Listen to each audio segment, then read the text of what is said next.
Ang Lee is a director who mixes things up as far as his leading actors go. He's had big names like Emma Thompson, Kevin Kline, Sigourney Weaver, Tobey Maguire, Chow Yun-fat, Michelle Yeoh, Eric Bana, Jake Gyllenhaal, and Will Smith in starring roles in his films. And other than Maguire, he usually doesn't work with them again. No De Niro Scorsese thing for him. I'm not sure why it's so often one and done, but maybe Mr. Lee just likes to keep things fresh. Well, I can recommend a premium quality, drinkable product that's also fresh. It's our longtime sponsor, Sparkplug Coffee. This convenient, affordable, but also glorious coffee bean will arrive on your door within a week of ordering if you live in the US or Canada, and Canadians won't owe even a single thin dime for the shipping costs. It's so much cheaper and better than takeout that we know you're going to want to keep it coming, so join the Autopilot Coffee Club. Pause or cancel anytime you like, but because you'll be brewing with the best, the last thing you're going to want to do is bail on the club. The website is sparkplug.coffee/HYES. Our promo code is in fact HYES. Use that and score yourself a one-time 20% savings. 20%. Find your new favorite at sparkplug.coffee. Well, I think it's time we settle into the review about the work of Ang, Emma, Hugh, Alan, Kate, and Jane Austen. Bev, tap the music man on the shoulder now because he's up. And action!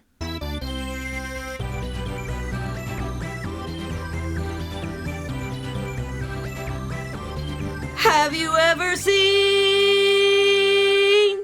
Sense and Sensibility? Pip pip, delightful film fans, and thank you for being part of the audience for this 669th edition of Have You Ever Seen? This Classic Movies podcast spoils films of yore every Monday and every other Friday. My name is Ryan Ellis, joined as almost always by the lady with a pleasing countenance, my wife Bev. That's me. So pleasing. And also, let me say, quiet. Somebody said in this movie, I love that. Quite. Quite. Sounds like quiet, isn't it? No, they say quite, but in that officious British way. Well, at least one guy does it. I just said we post shows every other Friday, but I should warn everybody right now that it's June. Well, you know it's June, but now that it is June, I should have said that, my solo shows that go up at the end of the week are going to dry up during the summer. I might post an episode here and there, but generally I'll be taking Fridays off through the warm months, just like I did last year. I didn't announce it last year, though. I just stopped doing it. I think I'll do one more show in a week or two, then that'll be it for a while. Although the Monday shows will continue as normal, with you taking 1 week off and me posting when you do. I should also tell everyone that while we didn't have a theme with our May movies, June looks to be shaping up as Ladies' Month. The 5 or 6 June podcasts we have planned will be woman-driven, woman-starring, starting with this one. Okay, it's time for the coming attractions trivia question. I rave about Kate Winslet, there's a great woman, Ladies' Month, whenever I get the chance, but I'm a pretty big fan of Emma Thompson, Alan Rickman, and Hugh Grant, too. Which of these 4 actors has been covered most often on this channel? Is it, in fact, my girl Katie? That's a great question. Didn't do the work, obviously. I'm going to say it is. I'm going to say it's Winslet. She's tied with Rickman, 3 apiece. Only 3, though, before Only today. 3. As much as I love her. I looked through her filmography. The movies themselves aren't always that great, but I always think she's great. So Titanic, Eternal Sunshine of the Spotless Mind, and Contagion as well for Kate. Yeah. And then Die Hard, Dogma, and Galaxy Quest for Rickman. While Emma and Hugh were only in The Remains of the Day before today. They were both in that. That was about 1.5 years ago. The only time we ever covered either of them before. All right then, The Lovely and Likeable Dashwoods was released by Columbia Pictures just a few months shy of 30 years ago on December 13th, 1995. Well, more than just a few months. What is that, 7? Anyway, 6. The film made about 2.5 times its budget domestically, but then went and made more than 8 times its budget worldwide. So it raked in $134 million globally, 134, and it only cost $16 million to make. But this shouldn't surprise us that much when it comes to Ang Lee. He's had his share of failures, most people do, everyone does, maybe not Nolan. But more often than you might think, his movies go on to be unlikely mega hits. Crouching Tiger, Hidden Dragon was, Brokeback Mountain was a very big worldwide hit, Life of Pi, this. And I also think some of his earlier movies, The Wedding Banquet and Eat, Drink, Man, Woman, for their budgets at least, did very well. Of course, we'll just not talk about Hulk or Gemini Man. I was going to say, his feelers have been pretty spectacular. Gemini Man was the Will Smith movie I mentioned, by the way, in the Sparkplug thing. Who's Will Smith and Ang Lee? Gemini Man. But Bev, the movie came out in that fantastic year of 1995, which is 30 years ago, so we need a refresher on the story. Please give us the skinny on Sense and Sensibility. It's the early 19th century in England, and the Dashwood family, a mother and her 3 daughters, are suddenly destitute upon the death of the father. They must marry well to secure their futures, but have no dowry. Eleanor, the oldest and most sensible Dashwood sister, is smitten with her sister-in-law's brother Edward, but his family wants him to make a better match, and she later discovers he's already secretly engaged to another woman. Marianne, the middle sister, is a tempestuous open book who falls in love with the handsome John Willoughby, setting aside the wealthy and kind Colonel Brandon, who is in love with her. Marianne is heartbroken when Willoughby chooses a wealthy woman over her. She falls sick and is nursed back to health by her sisters and the patient Colonel Brandon, who finally wins her over. Eleanor is visited by Edward, who tells her his fiancé married his brother, and now, free, wishes to marry Eleanor and become a vicar. In the end, the sisters are both happily married and financially secure, while Willoughby pines for Marianne from afar. It's actually a pretty sordid story. It's a very gossipy story. Maybe Jane Austen wrote that way in the first place. I don't really know her stuff that well. I really only know this and Pride and Prejudice. I've never read her. I've just never had the patience. The same as I've never had the patience to read Shakespeare. Well, Emma Thompson wrote this, and she changed a lot, apparently, and that bothered some Jane Austen heads. Or, in a nutshell, they didn't want to have to move out of their house, but their lives sure did improve when they did. Yeah. They probably wouldn't have met these guys if they'd stayed in their house. They would have probably been married and but not married these guys. well. But these guys are the most unlikely, wonderful guys. They're pretty perfect. Although, as much as I like Rickman in this film, I don't know if he and Winslet really belong together. I think she's never really going to truly love him back. She could have a happy life with him, but she's settling in her own for mind. somebody who is so obsessed with passion, is it because she's a teenager? That's part of it. Or is it that she had her heart broken, so now she's just going to go with the nice guy? I guess the age difference wasn't a big deal back in the early 1800s. But how can a 19-year-old and a man who looks like he's in his early 40s, that seems like a weird match there. He just falls in love with her at first sight. He's just in love with her beauty. Can he love enough for two? He is a good man, though. Oh, sure. She's stuck with him. Well, stuck with him. She's married to him. They have committed. You could do a lot worse than somebody who's just that kind and fundamentally good. And rich. Let's not forget that that is what will rescue the family from destitution, is his money and his property. And then Edward... Get these names right. Sure, Edward and Eleanor. Yes, that'll be good. That'll be fine. But they won't have money. Well, they'll surely, care, be helped out. She doesn't care, and he doesn't care. They won't have money in the sense of rich people back then. No, it's true. It'd be like saying to somebody about, I don't know, we have friends who are not as close to the other friends, who in our friend circle are the rich ones. But they wouldn't be as rich, I don't think, as the Dashwoods. Let's put it that way in comparison. So they're poor. They have 500 pounds a month, and they're clearly struggling. But the house that they're struggling to live in is a giant land castle. is like a house that we couldn't afford on our middle class salaries. What they have to settle for is still pretty nice. Yeah, exactly. Okay, there's a lot of numbers here, so chime in when you want to, but Rotten Tomatoes critics, 97% of them like this movie. 65 fresh reviews, only 2 rotten, and 90% of audiences. The 97% has that right behind Crouching Tiger, Hidden Dragon for Ang Lee. I think that's his highest rated film, but it's definitely higher rated than this by a little bit at least. The 97 also represents the number 2 or number 1 rating for all 4 lead actors, and it's number 1 for Rickman, his highest rated movie ever. The film was 39th at the 1995 U.S. box office. Toy Story was number 1. Apollo 13 was not 13th, it was 3rd. 7 was not 7th, it was 9th. And Braveheart, the Best Picture winner, which this was up against, was 18th, and we've covered all of those and many others from that year on this channel. One of my favorite ever movie years is 95. This won 1 Oscar, Emma Thompson's adapted screenplay, and was nominated for 6 more. Best Picture, Emma Thompson for Best Actress, Kate Winslet, her first ever nomination for Best Supporting Actress, Michael Coulter's cinematography, Jenny Bevan and John Bright's costumes, and Patrick Doyle's music score. Thompson's the only person who's ever won Oscars for acting and writing. Many people, mostly guys, have been nominated for both. I can think of 5 or 6 examples, but I thought there had to be somebody else, but nope. I would have thought Affleck and Damon, neither of them have ever won that acting Oscar, and you can certainly name plenty of actors who've won for directing and acting, but not writing and acting. Directing and acting is, I think, even pretty uncommon, but she's the only one. Ang Lee and Ron Howard were somehow passed over for Best Director that year, by the way, because you didn't hear his name just now, right? It's the directing nominee. Right, and Apollo 13 would have been... That's Howard's best movie, especially directing it. And I don't know why Lee wasn't there. I watched Emma Thompson get her Oscar for this, and the competition was pretty stiff. For writing? For writing, yeah. Apollo 13 was... It's a great year. Yeah. I wish I could remember all the titles. She had really stiff competition. Well, she gave a nice speech. I watched it too, after she was presented by her Howard's End co-star, and I assume friend, Anthony Hopkins, mentioning that she visited Jane Austen's grave and told her about the grosses. The returns, yeah. Let's not forget, this woman started in stand-up comedy. She's very droll and very funny. Also, she mentioned Ang Lee, Wherever You Are, so he obviously wasn't at the show that night, and he was probably snubbed. He probably felt snubbed.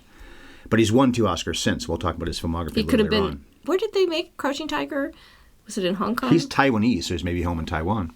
Maybe he'd been at home in Taiwan, but I don't think that's where he made his films. I don't think that's where he made Crouching Tiger. Maybe he made them in China. Okay. Anyway. It's important to him to be Taiwanese and not Chinese, It's a bigger ask for somebody who's overseas working on his next film, which is a Chinese language film. Now, his next movie was The Ice Storm after this. Oh, was it? Which was probably shot in that Hollywood. was in between. Or at least in America, it was probably shot. That's a good movie, too. Yeah, it's a great movie. You talked about his movies making a lot of money. That was such a low budget film. That didn't make money. It didn't make but money. But it's a good movie. Yeah. And Ride with the Devil didn't really succeed either, but I mentioned the big hits. We'll talk about his filmography again a little later. This was 70th on the AFI's Top 100 Passions. Could have probably been higher than that, but 70th is respectable. What's Up, Doc was 2 spots ahead of it at 68th, and we just covered that back on May the 19th. This was also nominated for the top 25 music scores, plus the 1998 and 2007 AFI Top 100 lists. So again, remind me, I have to ask you this a lot lately. Have you seen this before? Yeah, you and I watched it like a decade ago. Okay. Something in that neighborhood. Did you like it? Well, the first time I saw this, I remember enjoying it, but not really getting that pulled in by it. And somehow this time around, I just adored it. I want to wrap myself up in this world like it's a cozy blanket. It's so inviting and comforting. I feel the same way, by the way, about that BBC production of Pride and Prejudice, that miniseries with Colin Firth. Like I said earlier, I've never really been into reading Jane Austen. I just don't have the patience for it. I'm not that good of a reader, but if these two productions are doing her justice, then the appeal is so apparent to me. I love these characters, and I feel so invested in their low-stakes problems. Well, I mentioned Emma Thompson is funny, but in her signature roles in the 90s anyway, she didn't get a chance to be very funny very often. That's so true. Howard Zinn won the Oscar for her, and I don't remember her being funny in that. And this movie's droll with their characters. She's not the funny one. No, though. but Winslet's more funny than she is, and even she's not funny. But the characters that we loved, especially you, were Elizabeth Sprigg as Mrs. Jennings, and is it Robert Hardy as Sir John Middleton? And then it's, I believe, their mother's cousin. Do I have that right? Hardy's the cousin? So, Hardy is the cousin. Mrs. Jennings is Mrs. Jennings is his mother-in-law. And they're funny. And then the funniest character, not the best character, but the funniest character in the movie. Imelda Staunton's pretty funny. Imelda Staunton is Charlotte and Hugh Laurie, Palmer, too. Who's his sister-in-law. And Hugh Laurie, who has this really small part, he doesn't get to be center stage. He doesn't get to be the funniest person in this movie but he is at funny. all. He is funny, but he's not as funny as Imelda Staunton. She does that little breathy hyperventilation thing when she's so excited about the prospect of everybody going to London for a little trip. I think I laughed harder at that moment than I have at most of the comedies we've watched this year. Yeah, they get, the older people, the supporting characters get most of the laughs. The guys mostly have to be pretty serious, too. Rickman doesn't get to be funny, I wouldn't say, in this. And like a true comic relief, they don't get overused. Yeah. Staunton gets 2 really funny moments, and you don't really see that much of her otherwise. But it's that much funnier for the small doses. You haven't read it, so you can't comment, and I haven't either. But I was reading about how some people were bothered that Thompson changed so much. The producer, and I believe the one who was nominated for Best Picture, was Lindsay Doran, or Doran? I think it's Doran. I don't know. And she often worked with Emma Thompson, and she's a big reason why this was ever made. She's the one that said, you should write an adaptation of Sense and Sensibility. She'd never written anything before Thompson hadn't as a screenplay. She'd written things, but not as a screenplay. And I guess during the process that took many years, they changed a lot of things. If that's true, would that bother you? A lot of books have changed a lot of things and sometimes make it better. And sometimes it's because this is what we have to do to make this work. Yeah, if you're going to make a budgetary, movie, the actors right? we got, the locations we have, the time we have to make this movie. It isn't the same. I'm getting all worked up. I don't know why I care. But You're all froth about it. Alan Moore is the best example of this. Well, that's not my book. Yes, it isn't your book. Nothing It's a ever movie, could yeah. be. It's impossible, especially when you talk about budgets. What works in a novel doesn't always work in a movie. You can experiment with narrative so much more in novels. Almost always there's way more stuff in a novel. There's more things happening. There's a lot of internal dialogue that you're never going to be able to put on screen. And there's just like a lot of information to convey in like a 2-hour movie. So you have to figure out whether you're going to bog down the audience in plot and exposition. And make a longer movie condensed also. to make a longer movie, to exhaust them. There's a reason for the 3-act structure. That is how you keep audiences' interest. It's how we're trained to watch movies as stories. And there's certainly lots of movies where they break the rules and it works, but it's not that easy. The bottom line is you have to often change the story and alter details in order to make it work as a feature film.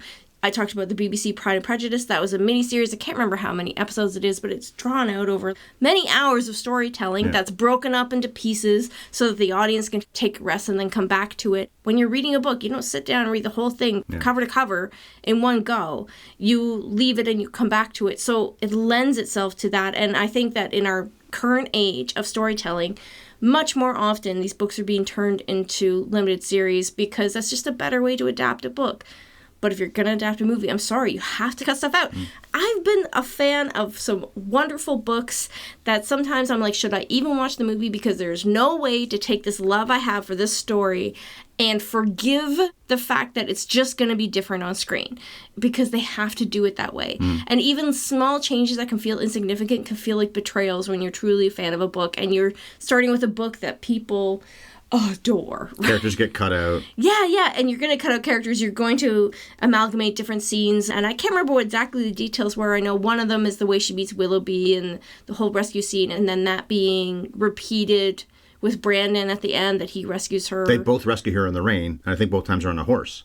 And I think that was an invention of the movie that was meant to just compress other events that happen in the novel. Greg Wise went on to marry Emma Thompson, and they're still married to this day. They were together for a while. I guess they were even flirting during this movie, although I guess maybe Winslet dated him for a little while. Anyway, Wise and Thompson have been together for a very long time, have kids and everything like that. Of course, she was with Kenneth Branagh at one point. I was just going to say, it's shortly after her and Branagh broke up. Yeah, well, they didn't get together for a while, I guess, permanently in marriage and everything. But I didn't write down his credits because in looking through, I could see nothing else that really interested me all that much. And yet he's pretty good in this. He's not great in this. He's just Mr. Thompson. I guess so. Funny thing is, Emma Thompson, who I like a lot, let's talk about her credits right now. So Remains of the Day, we've covered that. The Nanny McPhee movies, they're okay. I'm not a huge fan, but people love those. She's been in the Men in Black sequels. She's involved in the Bridget Jones sequels, writing them, I think, but definitely involved as an actress in that. She looks great, by the way. I saw the fourth one a few days ago on Prime, and she still looks fantastic, even though she's quite a bit older now. In fact, she's too old for this character compared to the book. And she's been more funny in the last 25 or so years. But those roles don't stand out like these serious roles, and yet here's this funny person who marries this guy. I'm not saying he's untalented. This whole thing is bizarre to me, because Winslet has gone on to be one of the biggest names in Hollywood. Everybody loves Rickman.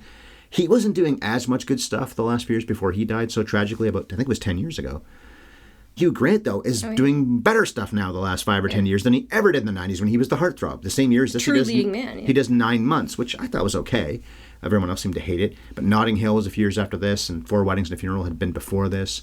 He had become a very big star. But it's just interesting the way the four careers went with these people, because Thompson is doing stuff, but who really cares about some of those things? Being a small part of Men in Black. You forgot to mention Harry Potter, of course. She was. Right, because most people are in Harry Potter or English. Other than Nanny McPhee, which, fine, it's a kid's movie. I don't really know that much about it. I know it's a beloved character, and those movies did well, so kudos. The Mindy Kaling movie she did as well. I forget what that's called. Yeah, Late Night, I think it's called. But it feels like she should have had a better career than she had. She should have been a leading lady. Career. Yes, exactly. Yes, Streep or Cate Blanchett. You have this woman who's a knockout. She's so funny. She's an excellent actress. She has screen presence. You just gravitate to her. She's got a Julie Andrews quality, too. Very much. She can sing, but otherwise. Nanny McPhee, and you think Julie Andrews of Mary Poppins. Yeah. But she does have that stature. There's something just so watchable about her. But she does have that stature. She's had a great career. She's had a fabulous career, but why isn't she that leading lady? But you see that a lot of the productions she did work on were English, and I wonder if she was one of those actors that just resisted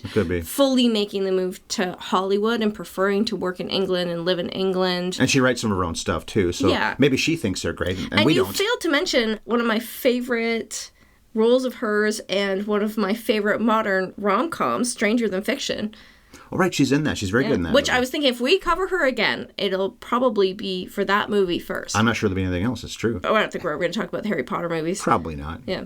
Although, of course, Rickman was in those, and a lot of the actors will go through the resumes soon. And she was with Rickman in Love Actually, too. Another one you didn't mention. Well, and she worked with Hugh Grant a ton already. Hugh Grant was also in that, And then in the future, they worked together a few times, or maybe quite a few times. It's Winslet who didn't work with these people that much more beyond this, although I think she and Thompson stayed friends. Winslet was already worried about the weight back then. I read about that. And then Thompson saw that she was not eating as much as she, or eating almost at all, and said, take care of yourself. And I always hated that Kate Winslet was ever treated like, oh, you're too fat. One of the reasons I like her, I'll admit it, it's my eyeballs. I'm hot for her, even now. She's going to be 50. I'll talk about her credits right now, too, because I want to point out something about her age.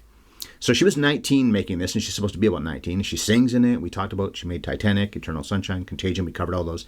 The Oscar for The Reader. I've never seen that a second time. I'm glad she has an Oscar, even for that. And Ang Lee didn't want her for the role until she auditioned, and then she got it. But she fat-shamed herself, and then Thompson talked her out of that, thank God. But this is what I wanted to talk about right now. She's been nominated for 7 Oscars. I didn't know it was that many. Wow. With that one win for The Reader. And she's only going to be 50 in the fall. I say only as a 51-year-old. But she's got a lot of time to get a lot more than that. She could pass a lot of these other legends that she's a little bit below right now on that number, that chart. Times have changed for actresses in that it's no longer a death sentence to turn 40 and age. And she is embracing her age. She hasn't tried to go overkill in plastic surgery and look younger than she is. Her big movie last year was Lee, where she's got the gray hair, she's got the wrinkles. Topless. She's, yeah. And Thank you. Or even like Mare of Easttown. She seems to be almost trying to look bad. Yeah. And everybody still loves her. And she can still get a movie greenlit. Well, look how young and fresh-faced and cute she was back then. Oh my I wouldn't God, say she looks that different, but she looks quite a bit different. She Not really worlds does apart. sell a teenager because she was a teenager. Yeah. And it is great for that role to be played by someone who's actually a teenager. I agree. Emma Thompson was a little too old for the part. At that point in time, in the 1800s, and when the story takes place, she would have been beyond being a spinster. I don't know how old she was, but she looks like she's pushing 30. She looks her age, so it's a little bit distracting, but who cares? Columbia wanted her because of the success of Howard's End. And then another thing I read, I like this because I love the movie, Little Women is one of the reasons this got made. That was a crossover movie. It was very successful. Now, it's not English. They're American people, but it's got a very similar vibe. And then this is one of the reasons I think that Shakespeare in Love got made, and those kinds of movies as well. All the Jane Austen adaptations that came. Yeah, Pride and Prejudice was already being made, or maybe came out before. Probably did come out before this did. But that's part of the reason why those got made. And all the other literary adaptations. Merchant Ivory, that team, Howard's End, they made it. Remains of the Day, they made that too. They're one of the reasons why those things got made as well. But this was such a big hit with all these name actors. Hugh Grant was becoming a megastar. Thompson was already at a certain level of stardom, and so was Rickman. And you got Winslet, and I get this Ang Lee guy who goes on to make some not as big a name movies for a while until he starts doing Crouching Tiger. Hulk didn't succeed, but he got Hulk. That's a pretty big get. Brokeback is a legendary film. Life of Pi was very successful. He's won 2 Oscars. It's fun to see Ang Lee, not that young maybe, but early in his career, I didn't know who the hell he was when this movie came out. I didn't see this until years later anyway. And Kate Winslet, who'd only been, I think, in Heavenly Creatures of any note anyway. That movie, by the way, is not something that Ang Lee liked, I guess, or liked her in it, so that's one reason he didn't want to use her as Mary Ann. But then she had such a great audition. And apparently he didn't speak very good English, and he also just didn't really jibe with these guys at first, but learned to do it. But his directing style over in Taiwan, or when he worked in China, whatever, the Far East, was a whole different way than these English actors were working. You think about Hollywood acting, it's not even what these people really were. I guess Rickman and Grant had been there to a degree, but Winslet wouldn't know anything about that. And even Thompson mostly worked in England, I think, at this point. I watched this interview with Hugh Grant talk about working with Ang Lee, and he said that he would do a scene, and Ang Lee would come up and he would say, "That was very boring." Yes, I read that too. And he would just be really curt and upfront about how he felt about something or another, and he wasn't careful with their feelings. I remember that story that Sean Penn told on Inside the Actor Studio about Woody Allen. It was, cut. Do you know what was wrong with that? Everything. Let's go again. And Sean Penn laughed about that, so I guess he has a good memory of that story, but I could see him being mad. Maybe he should be mad. But some of these guys, Woody Allen, Ang Lee, I guess could be pretty direct.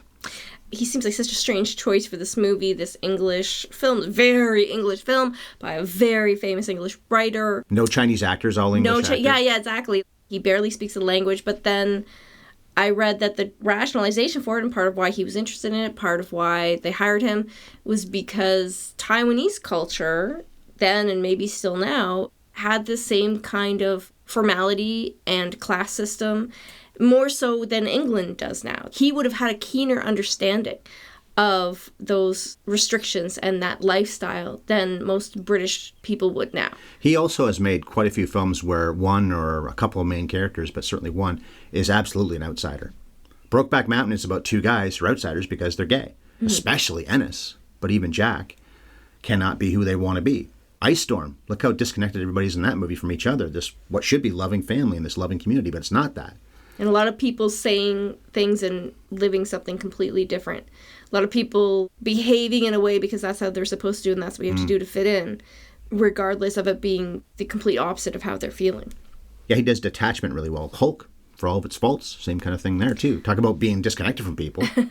Part of the reason people didn't like it is because he turned it into this intimate drama about families and relationships. Some of the effects are not the people greatest. wanted either. more smashing. Hulk was pretty good. Yeah, there wasn't enough smashing for a long movie. The comic book style was at least original.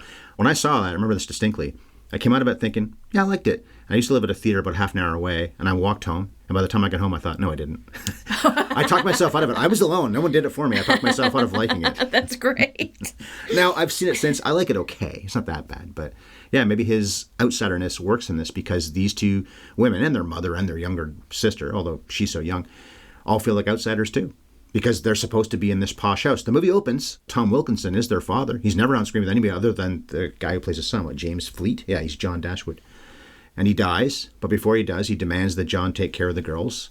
And because of his jerk, I was going to say something else, I guess we won't swear, jerk wife, so we go to a swear there, Fanny, they don't. Good comic relief from her. She's a funny villain. Yeah, Harriet Walter, who plays the mother of Rebecca on Ted Lasso, and also she's the mother of the main characters, the Roy children, in Succession. So she had two great mom roles on TV in recent history, but here she is, a sister-in-law who's just a jerk to them. Yeah. The brother is not that bad, except he listens to his wife, when he should just say, my dad told me not to turn my back on them, and that's what we're doing, but he doesn't have the courage to do it. He doesn't want to do the right thing. He's pretty easy to convince. He's also a stepbrother of, half-brother of the three girls. And some other mother was... the second wife, yeah. And if they had a son, then none of this would be a problem. He could have left part of the estate to his son, but it's just that women cannot inherit. Well, I don't have to convince you of this, but that's really stupid. I'm glad the movie doesn't dwell too much on the feminist aspect. I mean, it's kind of there because it's the air you breathe in this time and place. The lack of rights and privileges are the reason they're in this predicament in the first place. Right. They do address it when Eleanor is talking to Edward and saying, I wish that I could just make my own living. I wish I could become a vicar or a lawyer or whatever, because he's talking about all the professions his family wants to go into. And she's like, I would love a profession. I would love to just work for a living, because their only option is marriage. That's the only way for them to enrich themselves. Now, is that because no one would hire a woman back then? I guess so. Women had jobs, though, didn't they? I think that working class women worked. They would have been seamstresses. They would have worked. But in middle class women, it just simply wasn't an option. And I guess she didn't have the education to be a lawyer anyway. She would have to start over and go to school, and they probably wouldn't let her do that. Well, I think, and if she did, exactly. They still wouldn't have to hire her, and they probably wouldn't hire her. The book was published in like 1811 or something. So, yes. Yeah, we're talking long before that. So they have very few options, and that's just the nature of the world at the time and the nature of the station of a woman who couldn't do anything. Isn't it ironic that in the modern era, at least in America, maybe not every country, but in America, apparently there are far more women or female, whatever, girls graduating. More women graduate from college, and especially graduate than degrees guys. Than men. Yeah. And it's not even that close anymore, I think. The numbers are fairly different. And yet there's still a wage gap. And I think that fact comes down to low education jobs for men pay a lot better than low education jobs for women. So men can become an electrician or a welder, things that require much less education, and make six figures, versus a woman who's going to do what? Become a cleaner. Skilled jobs, hard work, that is never going to pay as much as what a man makes. And even with that education, it still doesn't close the wage gap in those professions that require an education, whether you're a lawyer or a doctor. I wrote this down from Wikipedia. They are forced to seek financial security through marriage. So obviously the two Dashwood girls, and I guess their sister probably will have to as well when she gets a little older. I guess we've been saying the past few minutes that is the story, but is that your take? I didn't really feel this was that kind of movie. What do you mean that kind of movie? I wasn't dwelling on the fact that if they don't get married, they're out. Maybe I wasn't paying enough attention. Maybe I'm getting dumber as I get older in my 50s. I don't know. Well, they don't really have enough money to get by. And I think the pressure for women to marry back then was probably even more than the money. I mean, well, they don't the shame talk about of being it. Unmarried. They don't talk about it constantly. And because they're not living badly, they're making we're so poor, but you have servants. Yeah, they can't have beef. Their version of being poor is living in a big, beautiful cottage on acreage with, 2 employees. They have to eat chicken. They can't have beef. Okay. And look who she ends up with. A guy she wants to be with. Marianne doesn't. Marianne's settling, even though he's a great catch, meaning Colonel Brandon, in many ways. And if she'd been with Willoughby, he would have been a great catch too, but he ends up being a cad and a liar and all kinds of other things. She'll pine for him maybe forever, but she's better off not being with him. but they didn't really settle. Even her settling for Brandon is not really settling. Yeah, it's a happy end. So I would think it'd be more a matter of forced to seek financial security through marriage with some guy who's ugly and stupid and everything, but has a good job. Maybe he's nice to her, but she's not the least bit turned on by him. That's just the pressure that they're under to get married. What I also read online... That's why the stakes feel higher. I was reading some stuff earlier today, and apparently a lot of people that are big Austen heads, especially Austen heads, I like that, were really bothered by Hugh Grant being cast as Edward because they thought he was too attractive. Oh, really? Edward's supposed to be a little more... I guess so. And Rickman is not a bad-looking or great-looking guy. He's somewhere in between, too. Maybe he's also a little too good-looking for the role. Look at the poster. Thompson looks so good, and of course Winslet does, too. Maybe they're also too good-looking for this movie. You know, part of the reason I didn't see this movie for so long is because every time I saw the poster, I would see Winslet's hair in the poster. Her hair doesn't really look like this in the movie, but it looks like the worst wig I've ever seen. It looks like some Spirit Halloween... terrible, embarrassing wig. And I was like, well, if that's what they do on the poster, there's no way this movie is worth my time. That's marketing for you. I saw that and I was like, I'm not going to see that. It looks stupid. Look at her dumb hair. They couldn't even bother to give her good hair in the poster. So anyways, that's a total is it fine in the movie? Yeah, it's fine in the movie. Okay, I mean, it's like a little much in the sense that people without hairdryer diffusers would not have curls that cute, but they do, and it's fine. I'm not going to fuss about it. But I do want to get back to a little bit how you weren't keenly paying attention to their state as women. Yeah, exactly. They're destitute or whatever. I like that it's a very unfussy movie about their challenges as women without being lectury about it.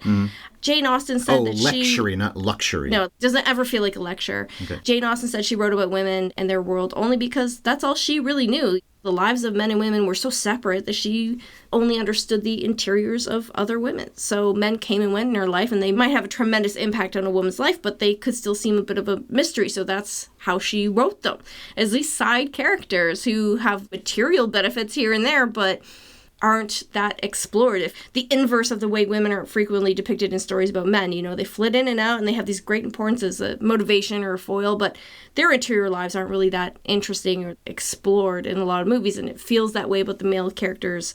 And this Jane Austen... Rickman and Grant go away for a long time at different points in this movie. Especially Grant. Especially. He just disappears, even though they're always present in the sense that you know it's very important how that story plays out, Eleanor's the outcome of that story, and they're always pining for him, but they're just not there. The relationship with the sisters is, to me, the biggest relationship in the movie. Of course, yeah. I really enjoy just diving into the story very much by and about women that feels so unfussy about it. And then there are the dogs.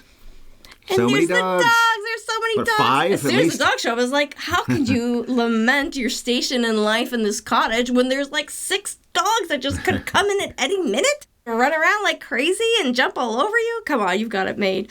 One more point I want to make about the women's stories is I like that the strengths that let these characters endure are very traditionally feminine traits. We talked about this in our Cinderella podcast, that we tend to undervalue the strengths that we might consider feminine, kindness or affection or caretaking. And when we think of female heroes in our stories, they tend to be the female characters who are behaving like men, you know, Furiosa or Ripley or Merida. But Eleanor, she's a hero, isn't she? She works inside this strict, unfair system to take care of her mother and her sisters. And in the end, she's rewarded with love. But even the bigger win, perhaps, is that Edward will be moving to their neck of the woods to join her family so that her and her sister will never be separated. True. I feel very much at the end of the movie like, oh, thank God those girls are not going to be separated. And they will get to live their whole lives. Their children will be raised as close cousins. That's the happiest ending to me. You know why Little Women then was the reason why this got made? There are many reasons why, but one of them is that's the way that ends as well.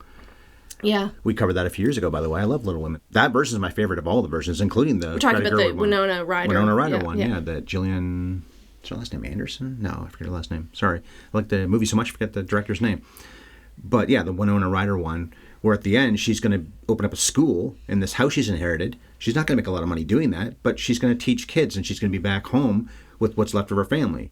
She's going to be with, what's his name, Gare or something like that? That's the Gabriel Byrne character. They address this much more so. In the Greta Gerwig version, it was a publisher that pressured her into having a wedding at the end. The true happy ending of Little Women is that she gets to have a school, she gets to stay close to her sisters, she gets to stay with her family. Maybe that's one reason why this got made, is because it's not the same story, but it's awfully similar. These are books that are just eternally popular. And Marianne gets really sick, almost dies from being exposed to rain. From her broken heart, which is what Ryan. happens to Beth? Well, it's not that. She's always ill. She has scarlet fever, doesn't she? Well, she's always sick in the whole story for different reasons, I guess. But I'm just saying they have a sister who, okay, scarlet fever is worse than having a cold. But yeah, Winslet's character nearly dies. And Colonel Brandon is so dedicated. He rides off to get the mother, doesn't he? And then she helps out. Finally, that's when Marianne turns the corner. Mm-hmm. But also he has the information about Willoughby being a cad, having a daughter or a kid at least with some other girl. He knows about this because he's the ward of that person, Willoughby, who Marianne's in love with, and looked like they're about to get married. But he had to run off to deal with that issue in London and some other issues he's caused.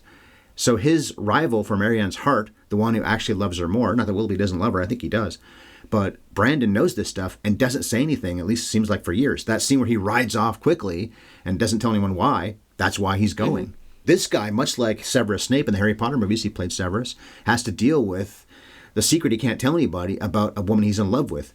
In that case, she's long dead, but in this case, she's right there, and yet he can't say the thing a lot of people would, or find a way to have somebody else tell Marianne, this guy's bad for these reasons, and at least you won't want to be with him, and then he's got an opening, but he doesn't take advantage of that, so he's got a lot of honor. He should have told, I can't remember the name of the woman who owns the estate, who's the biggest gossip, the mother-in-law. Oh, Sprig's name is Jennings? He should have just found a way to tell her, and she would have told everybody. Elizabeth Spriggs, yeah, Mrs. Jennings is her name. Well, no funnier ones in the whole movie. The ending with Willoughby ending the way he is, I think that maybe the most cathartic bit of fantasy fulfillment in this whole movie is this notion that your ex is so sorry about what he did. That guy that broke your heart is actually still pining for you, watching you succeed and be happy, and is just sitting on his horse brooding over you. Oh, that hit my heart. Those people who wronged you, they're so sad now. We do see him at the end, don't we, when they get married? He's on the top of the hill on his horse watching them from afar, pining, because he did love her, but he just wasn't gutsy enough. I think he needed the money. He married for the money, although the woman that he's with is also beautiful. But they don't share the love of poetry. Edward's brother Robert ends up with Lucy as well. And for a good chunk of the movie, they find out as well, but anyway, the characters find out that Edward had pledged to marry Lucy, and Lucy doesn't know that Eleanor's in love with Edward. Lucy is hanging off of her sometimes, but not trying to be a jerk about it, which has got to break Eleanor's heart even more. But at the end, that whole fake out, it's a bit of a grumpy old men fake out too, by the way, the actual wedding at the end, because it seems like it's going to be Eleanor and Edward getting married. Instead, they're already married, and he's a vicar and everything. Brandon helped him get that job. He helped him out too. What a guy. But instead, it's not these two getting married or a funeral, and grumpy old men, you think it's going to be a funeral actually until it's a wedding. But it's Brandon and Marianne. Edward's brother Robert ends up with Lucy instead, which seemed like a bit of a convenience. It's a bit of a maybe convenience. Thompson created that and it wasn't a Jane Austen thing. Yeah, or maybe it was more developed in the book so that it just feels like less of a throwaway in the end. Guess what? They can be together. Hey, everybody wins. Eleanor has to just swallow all of her pain.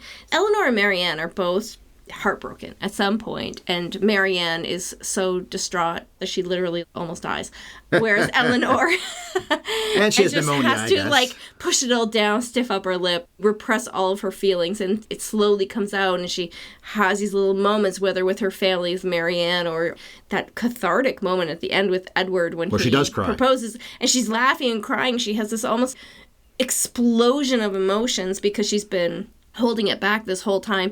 I read this great review that called Thompson's performance, this is a Tim Brayton review, one of my favorite writers, said of her performance, he called it an emotional striptease. And I thought that was perfect. It exactly sums it up, because she has such a hard job. She has to convey to the audience what she's really feeling while making sure that it's not apparent to her family or to Edward what's actually going on in her head. And we have to feel all of that longing through her stiff upper lip. Very responsible to her family, though. She does have sense and sensibility. She's the sense, and then Marianne is sensibility. I read that. The definition of the word sensibility has changed over the years. Sensitivity? In 1800, the definition of sensibility would have been your feelings. Sense is her pragmatic way. Marianne's the artiste and the musician, the singer.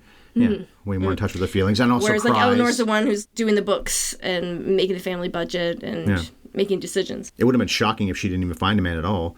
Maybe the one guy she could ever possibly find that she truly loved would be Edward, and she happened to meet him. And the sister, meaning Fanny, tried to make that not happen. Well, a lot of these actors worked in the Harry Potter films. We know Emma Thompson did. Alan Rickman, obviously, I think all of them.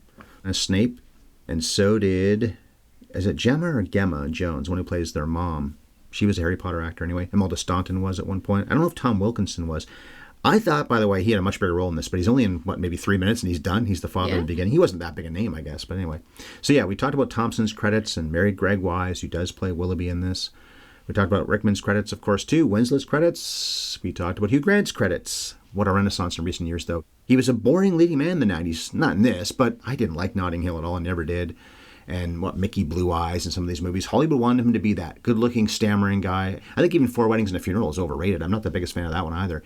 But it started with Bridget Jones's Diary, and I saw the 4th one not long ago, and he's still a cad. Of course he would be. About a boy. He's the main character, but he's a bit of a cad in that, too. And then look at the stuff he's done in the more recent era. He takes these small roles. He plays an Oompa Loompa for... Who made that movie? It was the... What was his name? The Paddington guy. It was the Wonka movie that Chalamet made as the young version of Wonka. And then his leading man roles are not the boring leading man thing in the last decade and a half or so. So I like Hugh Grant a lot, but if it had been that he kept on making the kinds of movies he was making in the 90s, it would have got boring fast. And maybe he knew that. I think he knew that. I feel like you can see him having so much more fun and sinking his teeth into these meaty roles. I mean, everybody loved Heretic. His screen presence in that movie, good Lord, he is just eating the scenery. But playing believable characters. A lot of people eat scenery and they don't play believable characters. Some actors can just do it, and he can really do it. And when he's playing a bad guy, he has a lot more fun with it. That's pretty evident. Harriet Walter does play Fanny, Succession and Ted Lasso as mothers. She was also in The Force Awakens and The Last Duel, a movie you like an awful lot. I liked it too, actually. One of Ridley Scott's better recent movies. He makes so many. He flew under the radar the same year that House of Gucci came out. And I don't know how House of Gucci got seen by everybody, and everybody was talking about it. Nobody saw The Last Duel or talked about The Last Duel, which was a far superior film. The pandemic didn't help. Elizabeth Spriggs, who does play the funny Mrs. Jennings, didn't even make 20 movies, but did have a small role in the first Harry Potter. She was big on TV. James Fleet, who plays their half-brother, was in 4 Weddings and a Funeral with Grant. Whether it's Gemma or Gemma Jones, who plays their mom, she was Bridget's mom in Bridget Jones's Diary, and she's another Harry Potter actor. Imelda Staunton, we covered Shakespeare in Love many years ago, so she's in that. Tom Wilkinson's in that as well. She's pretty funny as the nurse. It's not, well, there's this nurse. That's somebody else who gets to do that, but she's playing the character that he's talking about, and he's playing in the play. That is such a smart, funny movie. We saw it again a couple of months ago. She also got nominated for an Oscar for Vera Drake, the movie about illegal abortions that she's giving people in England in the, 50s or something like that, period film. But I worked with Mike Leigh, including on that movie, quite a few times. I mentioned Hugh Laurie, of course. He hasn't done that many movie roles that stand out all that much. Stuart Little, where he's not at all like he usually is. But, of course, he's best known for playing House on television. And he's so bitchy in this in the right way. He's such a bitch. But Wilkinson, despite only having maybe 3 minutes or 5 minutes of screen time, we've covered him 4 times now. Shakespeare in Love, Eternal Sunshine. That's 2 movies with Kate Winslet at least. Maybe there's more. But in those 2 movies, he doesn't share a single scene with her. Oh, yeah. He's interviewing her when we hear her tape about Jim Carrey's character, but we don't see them on screen together. And he plays her father in this, and we never see them on screen together in this either. And he's also in Grand Budapest Hotel. Ang Lee, we've covered so far 3 times now. Crouching Tiger, Hidden Dragon. He won an Oscar for Brokeback and also for Life of Pi. We haven't covered Life of Pi, but we did cover Brokeback Mountain. This was his first English film, and he apparently vowed to never work with sheep again or animals again in general because they were such a pain in this movie. And then guess what? Not even 10 years. No, it is 10 years later. There's all kinds of sheep in Brokeback Mountain. Oh, yeah. By the way, The Wedding Banquet, that was the movie that helped get him this job because people liked it so much. It was a comedy, and it was a big reason he got the job. But also, they just remade that. I think it's in theaters right now. Yeah. Okay. Or at least we record this on May the, what is it today? The 15th or something? And apparently that movie is in theaters now. For Thompson, we talked about this being a writing debut, and she's written on other things, Nanny McPhee, the Bridget Jones movies. I mentioned Lindsay Doran, or Duran, I think it's Doran, produced this along with James Seamus, who's long been, or was at this time, Ang Lee's guy. I think whenever Ang Lee made a movie as a director, Seamus was his producer, or at least one of his producers. And Sidney Pollack was an executive producer. Maybe Pollack was one of those guys saying, look, guys, I know what I'm doing here. I'll shepherd this project. I didn't hear anybody say Sidney Pollack took over or acted like Harvey Weinstein or something behind the scenes. But he was an executive producer in a lot of movies, and I think he was one of those kinds of people that said, I'm going to help you, but it's not my movie, it's yours. And that's good. Movies 185-1, we saw it on Netflix. At first I thought it was going to look terrible. The close-up on Wilkinson, the first one, what in the world? But then I think it was just one bad shot. The rest of the movie looked pretty good, I thought. Michael Coulter shot it. He also shot 4 Weddings, so Hugh Grant was in that. Notting Hill, Hugh Grant again. Love Actually, Hugh Grant again, and Emma Thompson, and Alan Rickman. But he didn't make another movie with Ang Lee. Ang Lee worked with, I think, the same person a lot of the time. I don't remember who he worked with as a cinematographer. But he did work with Tim Squires a lot, meaning Lee did, although not on Brokeback. It was somebody else that cut that movie. He also cut Syriana. Maybe he was working on Syriana. That was the same year as Brokeback, and maybe he couldn't get out of that job. And it's a good movie and good job of editing. Maybe like actors, he just doesn't need to work with the same people all the time. No, but they work together most of the time. Yeah, I think ever since, too. And Patrick Doyle, who hasn't worked, I don't think, with Lee again since either. Maybe he has. I don't think so. He was a regular with Branagh, and maybe because of Thompson knowing him through Branagh, she was part of the reason why he's on this. I don't know. But he also scored 2 great 90s movies, Carlito's Way and Donnie Brasco, 2 Al Pacino movies. Oh, we didn't talk about what happens next. I talked about this actually a little in the very beginning of the podcast. Bit of a jokey thing here, but I'm also a little bit serious. I suggest couple swap. Since it makes more sense for Rickman the actor to be with Thompson the actress, not so much the characters, but the real people, and Winslet the actress makes more sense to be with Grant the actor, I say they trade partners. Plus, are Colonel Brandon and Marianne really going to be happy together? Can he love enough for 2? Can she overcome her tempestuousness enough to when stay she grows faithful up, and loyal? She's got to grow up a little bit. She does grow up in the course of the movie. Part of their arc is that she is the sensibility, but she gains sense. Eleanor is the one who's the reasonable one who becomes more emotional by the end of the film. And gains sensibility. So they are becoming more like each other. I do like that Rickman and Grant are such good guys in this, but they're not dull. But Willoughby is probably the most interesting of the 3 guys, and that's funny to look at Greg Wise's filmography. Maybe he'd say, "What are you talking about? I made this and that." I didn't see anything that really stood out to me other than this. And then marrying Emma Thompson. It could be things that were popular in England, too. I think culturally, we don't really know what's popping over there all the time. That is true. All right, then our last thoughts on our first movie of June, Sense and Sensibility. Well, I surprised myself at how much I liked it. I actually feel like this could be a movie that I add to my roster. Certainly a great sick day movie, wouldn't you say? When you've been out in the rain and you've caught a fever from heartbreak. Pining for the guy across the street. Yeah, you want to get under covers. This would definitely be a movie that I reach for. And I always watch Kate Winslet, or at least mostly. Lee was not an incredible movie, but I watched it because I wanted to see her. And I did hear it talked about last year. People were saying, well, this Lee movie might get her a nomination and stuff. And it was okay. I saw it a couple months ago. I'm not the biggest fan of these kinds of English period movies. I've disliked as many Merchant Ivory films as I've liked, or at least not really cared about them the way some people do. They're so brilliant. Okay, fine. Room with a View. All right, you can have it. But I've always dug The Remains of the Day, which they made, and this, and Little Women, which isn't the same thing, I know. But actually, that's funny. Those 3 straight years. 93 was Remains. Little Women was 94. This is 95. And they're 3 of the best, I think, in this type of genre. I don't know if all the romances make sense, but I'm a big fan of these characters and, of course, the actors. So I'm in.